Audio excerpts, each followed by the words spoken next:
श्री स्वामी समर्थ. नमस्कार.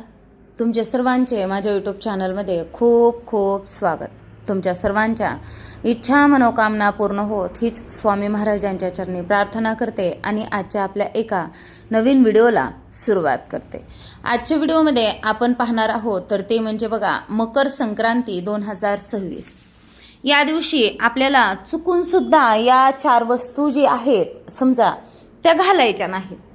मग त्या कोणत्या 4 वस्तू आहेत त्याबद्दलच आपण जाणून घेणार आहोत. तर तुम्ही माझा हा व्हिडिओ शेवटपर्यंत नक्कीच पहा. व्हिडिओला नवीन असताल लाईक करा, शेअर करा आणि असेच नवनवीन अध्यात्माचे व्हिडिओ पाहण्यासाठी चॅनलला सबस्क्राईब अवश्य करा आणि कमेंटमध्ये श्री स्वामी समर्थ लिहायला विसरू नका. बघा यावर्षी मकर संक्रांत 14 जानेवारी 2026 या दिवशी आलेली आहे. मग जेव्हा सूर्य मकर राशीत प्रवेश करतो आणि उत्तरायण सुरू होते तेव्हा हा काळ अत्यंत पवित्र आणि शुभ असतो. मग या म्हणजे मकर संक्रांतीला स्नान, दान, धर्म, तिळगुळ वाटणे, संक्रांतीच्या देवतेची किंवा संक्रांतीने बघा पूजा केली जाते. तसेच वाईटावर चांगल्याच्या विजयाचा उत्सव देखील साजरा केला जातो. कारण की बघा सूर्यदेवाचे संक्रमण या दिवशी सूर्य धनु राशीतून मकर राशीत प्रवेश करतो, ज्यामुळे सूर्याचा उत्तरायणाचा प्रवास सुरू होतो. उत्तरायण हा देवांचा काळ मानला जातो, म्हणून हा जो दिवस आहे खूप शुभ असतो. या दिवशी पवित्र नद्यांमध्ये स्नान करणं, तीळ आणि तिळाचे पाणी वापरून स्नान करणं आध्यात्मिक शुद्धीसाठी महत्त्वाचं मानलं जातं. याच दिवशी देवीने शंकरासूर राक्षसाचा वध केला होता, म्हणून याला संक्रांती म्हणून हा दिवस ओळखला जातो. तसेच वाईटावर चांगल्याचा विजयाचे प्रतीक असा देखील ओळखलं जातं. आता बघा या दिवशी सूर्योदयाच्या वेळी स्नान करून सूर्याला जलार्पण करावं, सूर्यनमस्कार केलं तर उत्तम. तसेच तिळगुळ घ्या, गोड गोड बोला, प्रत्येक नात्यामध्ये गोडवा टिकून राहावा यासाठी एकमेकांना तिळगुळ देखील वाटले जाते. मग यावर्षीची संक्रांत जी आहे ती पिवळ्या रंगावर आहे. आता संक्रांत ही पिवळ्या रंगावर आहे हे कसं म्हटलं जातं तर बघा संक्रांती देवीने ज्या रंगाचं वस्त्र परिधान केलेलं असतं तो रंग आपल्याला वर्ज्य असतो. त्या रंगाचे आपल्याला कपडे जे आहेत तर ते समजा वस्त्र जे आहेत ते परिधान करायचे नसतात आणि म्हणूनच मग आपल्याला तो रंग वर्ज्य असतो आणि संक्रांती देखील त्या रंगावर आली असं म्हटलं जातं. मग आता संक्रांती देवीनं पिवळ्या रंगाचं वस्त्र परिधान केलेलं आहे, मग आपल्याला पिवळा रंग वर्ज्य आहे. तसेच काही वस्तू आहेत की त्या आपल्याला अजिबात घालायच्या नाही.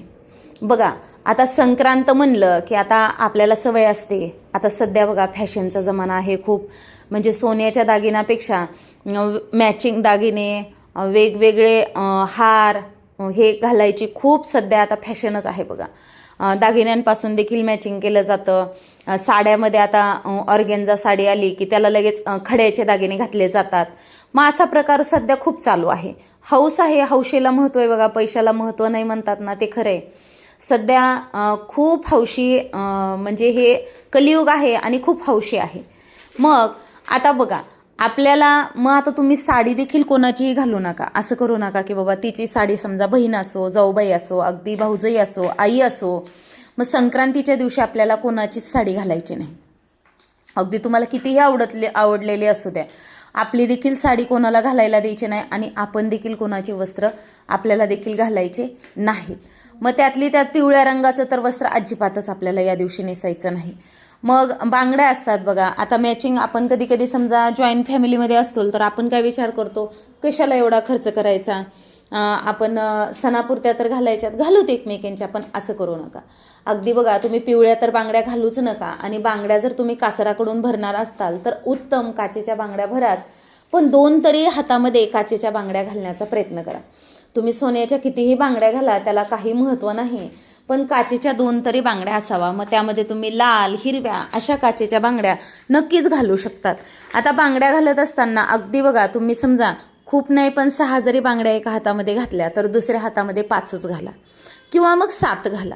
असा कासाराचा किंवा एक बांगड्या भरण्याचा नियम असतो की एका हातामध्ये जर आपण 10 बांगड्या घातल्या तर दुसऱ्या हातामध्ये 9 किंवा मग 11, म्हणजे एक वाढीव बांगडी असावी किंवा मग एक कमी करा, म्हणजे तुम्हाला जास्त नकोच आहेत तर मग 4 घातल्या तर दुसऱ्या हातात समजा 5 करा, असं करा. आणि पिवळ्या रंगाच्या बांगड्या ज्या आहेत तर त्या आपल्याला अजिबात घालायच्या नाहीत. तसेच प्लॅस्टिकच्या आपल्या बघा मॅचिंगमध्ये त्या फायबरच्या देखील बांगड्या असतात, त्या अशा न फुटणाऱ्या प्लॅस्टिकमधूनच असतात.